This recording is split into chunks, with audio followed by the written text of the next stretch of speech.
Alors nous allons parler de packaging. Je vais vous demander donc un peu d'attention parce que nous avons vu ce matin que le packaging, ça n'était pas qu'une idée. Tout le monde a des idées, ça c'est simple. C'était aussi le respect d'un marché, connaissance d'une marque, etc. Alors, vous allez voir des packaging les plus intéressants au monde. Il y en a d'autres que ceux-là, évidemment. Je ne vais pas vous en présenter 1000 ou 1500. C'est ma sélection. Mais ils sont tous intéressants à un titre ou à un autre. Et je les ai classés par grande tendance pour que ce soit un peu clair pour vous.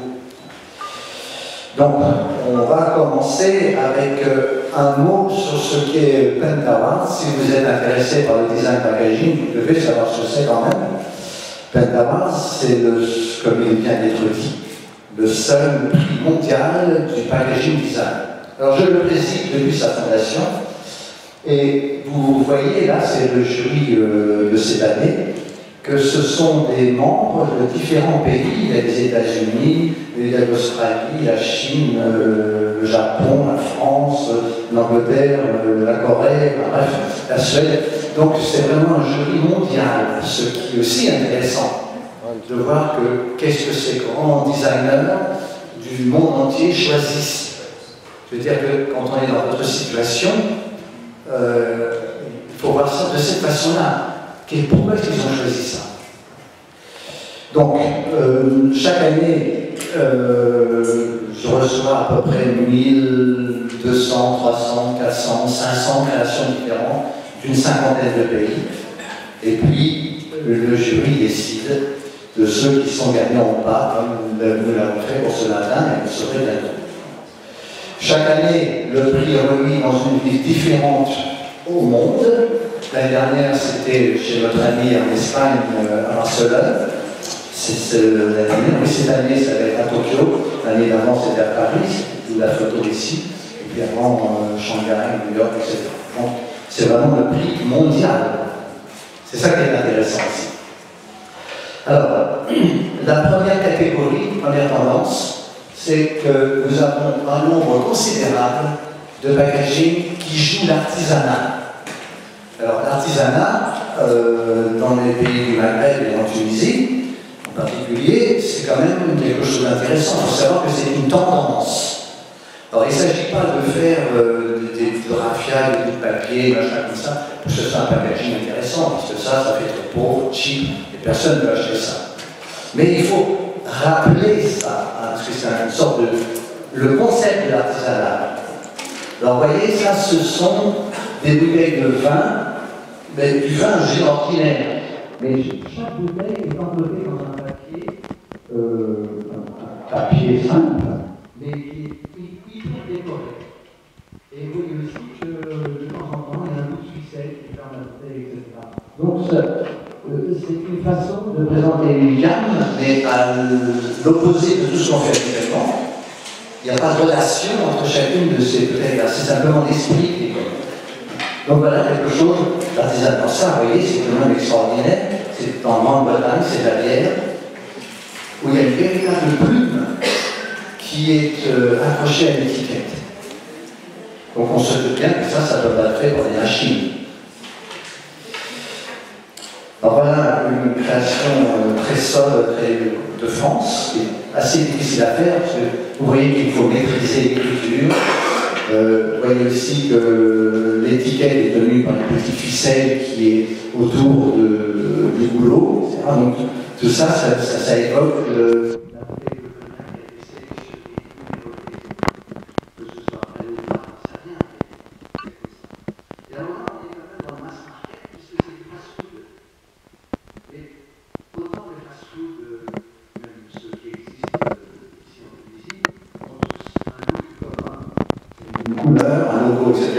Ici, C'est autant de packaging différents. Hein, regardez, il y a une sorte de mouton, plein de fromage, etc. Donc il y a 1, 2, 3, 4, 5, 6, 7 sandwichs ici qui sont tous enveloppés de façon différente. Tout ça, c'est pour évoquer le côté artisanal. Est-ce qu'on veut bien la vie? Bon, alors ça, c'est une bouteille de gin. Vous voyez, c'est simple. Il n'y a pas besoin de chercher parfois des choses très compliquées. La bouteille est sobre et est enveloppée dans un papier blanc. Et ça évoque presque le côté laboratoire, avec toutes les informations techniques qui sont dessus. Alors là, c'est l'opposé. On est en Russie. Vous voyez la qualité de ce travail. Ce matin, je vous disais qu'il fallait de l'expérience pour faire un bon packaging. Je ne suis pas d'avoir une idée, mais vous voyez, peu de personnes peuvent faire ce genre de design. Ça veut dire aussi qu'il faut la culture.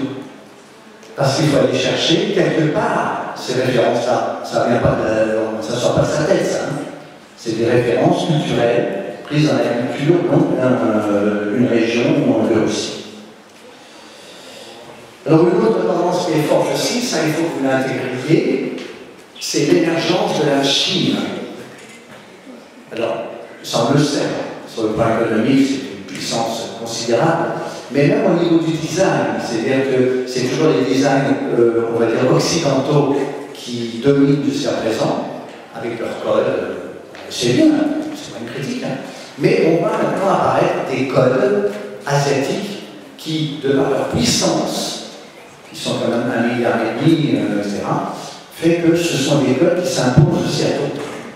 Et vous, compte tenu de votre âge, vous serez amené aussi à vivre et à fréquenter ce genre de design et d'influence. Voilà, ça vient de Taïwan, qui fait la petite Chine au fond. Voilà un packaging de couteaux. C'est très japonais, d'ailleurs. Taïwan est très influencé par le Japon. Vous voyez la qualité de ça, vous voyez les amis, comment il ne faut pas toujours chercher à surcharger la complexité. Ça, c'est une très très grande maîtrise du travail. Tout est dit, et il n'y a rien. Bon, là, on n'est plus bavard, c'est la grande Chine. Vous voyez qu'il y a de la tradition, mais en même temps, il y a de la modernité. Regardez les symboles de construction qui ont été choisis. Il y a une brouette, il y a les... Vous voyez, c'est pour les 50 ans de cette unique œuvre. Et là, rien à voir avec nos civilisations maghrébines ou européennes. Ce sont des codes complètement différents. Ça signifie que vous devez, je vous ai dit ça ce matin, vous devez être curieux, vous devez vous cultiver. Parce que ça va se répandre. Voilà, écoutez, on est moins surpris par la forme, c'est une forme classique de boîte de thé, mais le décor, lui, est de Taïwan, donc chinois. Encore Taïwan, puisqu'on est dans cette rubrique du packaging et du luxe asiatique et en particulier chinois. Regardez là aussi la créativité. Vous voyez aussi qu'on évoque également, surtout la deuxième droite, le côté bout de ficelle, raffia, artisanal. Regardez la simplicité de la bouteille de droite, hein, juste une petite typographie et un animal. Et tout est dit. Il n'y a pas 50 couleurs, etc. Tout est dans ce niveau-là. C'est du très beau travail et ça demande beaucoup d'expertise. C'est extrêmement difficile d'être simple. C'est très facile d'être compliqué. Et pour la Chine, voilà comment on peut imaginer une étiquette de vin. Pourquoi pas? Ça ne ressemble pas du tout au code des vins tunisiens ou des vins français ou espagnols, mais ce sont des codes. C'est la façon dont ils voient notre culture. Une autre grande tendance dans les packagings mondiaux, c'est la présence de l'humour. Il y a une marque qui s'y prête très bien, hein, c'est Danone. On a vu ce matin qu'il y avait une présence de l'humour aussi. Et regardez, des exemples là, ce sont donc des bonbons, des chewing-gums, comme ça, en anglais. regardez les packaging avec cette tendance très humoristique, très british et très rétro. On va voir aussi qu'il y a une très forte tendance au rétro, mais conscient. Vous voyez toutes ces petites scènes qui au fond n'ont rien à voir entre elles, au fond, si ce n'est que ça évoque une vie qui était probablement plus agréable, ou encore que celui qui porte un masque à gaz dans l'ascenseur. Bon. Mais vous voyez, c'est le côté décalé. Il faut oser pour faire ça. Mais quand on fait ça, ça veut dire aussi qu'en face, on a un client qui est capable d'accepter. Et c'est souvent le problème en Tunisie que j'ai remarqué, c'est qu'on a parfois des bons designs à présenter et le client ne prend pas. Bon, c'est en Tunisie. Alors, voilà un packaging qui est émouvant, touchant, gentil, simple. C'est un packaging de coussins et de thé doré. Nous avons vu beaucoup ce matin dans la création Bonnet. On fait quelque chose qui plaît à la cible. Là, ce sont des petits écouteurs pour smartphone, etc. Donc, des petits listeurs qui sont présentés comme ça. Mais visiblement, on voit à qui s'adresse quelle est la cible, c'est très clair. Et de l'humour. Regardez ça, des aliments pour chiens. Il faut quand même penser à présenter un chien avec une chaussure dans la gueule. Ça ne vient pas tout de suite à l'esprit. Et pourtant, c'est ça qui fait l'intérêt de ce packaging. Regardez aussi la couleur de la chaussure et la couleur de la typographie en haut. Et du packaging global. Et ce chien qui a l'air un peu victime, un peu, on ne sait pas s'il attend une tresse ou s'il a peur de se faire gronder. Mais ce n'est pas un chien banal. Dans les packagings pour aliments pour chiens et chats, on voit toujours des chiens magnifiques et des chats magnifiques. Ici, certes, il est mignon, mais enfin, il est dans une posture où il a peut-être fait une bêtise. Mais c'est un packaging qu'on remarque.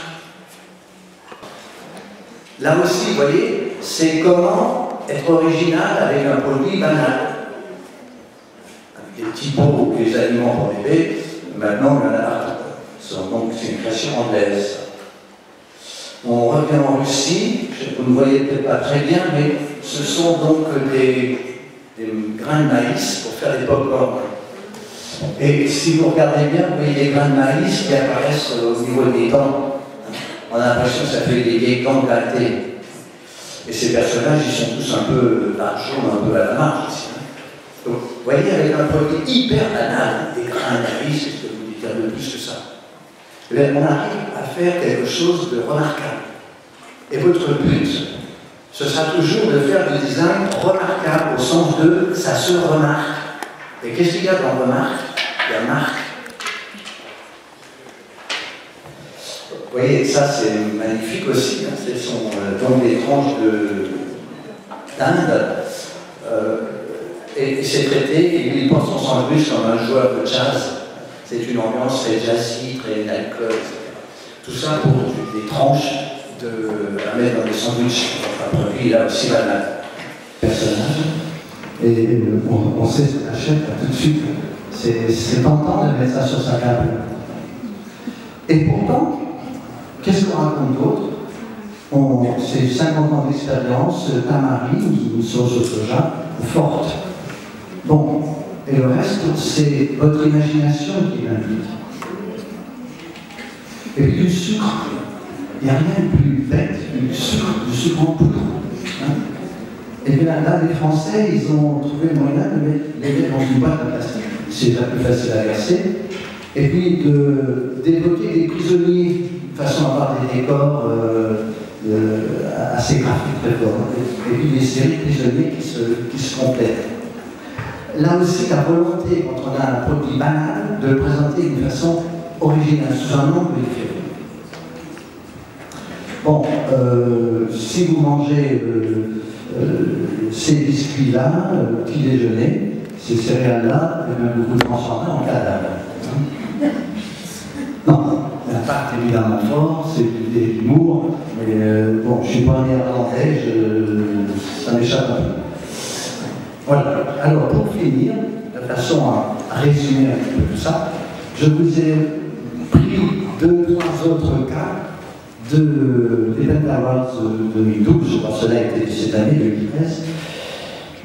Je vais insister un petit peu plus sur ces 2-3 cas-là, de façon à vous dire, voilà, pour moi, quels sont les 8 points clés d'un bon packaging. Il peut y en avoir d'autres, hein, mais quels sont les 8 points auxquels il ne faut pas échapper. Je termine avec celui-ci, et on est encore dans un produit banal, c'est des œufs, on est en Angleterre, c'est des œufs pour soldats. Donc c'est kaki. Ben oui. Mais on va rentrer un peu dans le détail. Regardez l'œuf, comment il est présenté. Il est présenté comme une médaille. C'est quand même original, ça peut y penser. Pourquoi c'est pour cela? Parce que les profits qui sont faits sur la vente de ces œufs, enfin au moins une partie, est versée aux œuvres des anciens d'Afghanistan, etc. Les militaires anglais qui sont passés là-bas. Bon, donc la couleur est habituelle. Mais en plus, on peut dire, mais tout ça c'est un peu gratuit, franchement c'est tiré par les cheveux. Hein. Mais non. Parce qu'en anglais, soldiers, ça veut dire soldat, mais ça veut dire aussi ce qui est dans la photo là-haut, c'est les petites mouillettes qu'on trempe dans les œufs de coq. Donc en fait, ça peut vouloir dire œuf pour les œufs à la coque, pour des petites mouillettes, ou œuf pour soldats. Et là aussi, le designer, il fallait qu'il y ait une culture pour savoir tout ça, hein, pour traiter ça comme ça. Ça ne s'improvise pas. Donc c'est une idée forte qui peut paraître gratuite, mais en réalité qui n'est pas du tout. Et ça fait un talent. Parce que comment se distinguer quand on vend des œufs? Voilà, alors ça me donne, et on en finit là-dessus, rassurez-vous, les 8 points clés d'un packaging performant. Un bon packaging, c'est un packaging qui suscite de l'émotion. Et ça, c'est prioritaire. Un bon packaging, un packaging qui ne suscite rien, la neutralité, c'est un mauvais packaging. Même si graphiquement, il est très bien. Il doit susciter l'envie, c'est-à-dire créer un désir, envie d'acheter. On n'a pas forcément envie d'acheter ce produit-là, pourtant, mais on est tenté. C'est un packaging tentant, c'est la tentation. Il dramatise le produit, vous avez vu pour les bottes, comment on dramatise un produit banal, vous avez vu pour les œufs, comment on dramatise un produit banal. Donc, trouver quelque chose pour dramatiser, raconter une histoire. Vous avez un produit banal, on en a vu, même les produits tout à fait ordinaires, mais il faut trouver un angle original pour le présenter, d'une façon inattendue, qui va surprendre le consommateur. Un point important sur lequel je ne suis pas intervenu là, hiérarchiser l'information, c'est souvent un défaut que j'ai constaté chez vous. C'est-à-dire qu'il y a d'abord, c'est comme un magazine, moi j'en ai un titre, un sous-titre, un texte, une conclusion. Un packaging, c'est encore plus important que jamais ça, la hiérarchisation. Savoir ce qui est important et ce qui est moins. On a peu de place. Hein. Et puis le texte, qui est souvent sacrifié.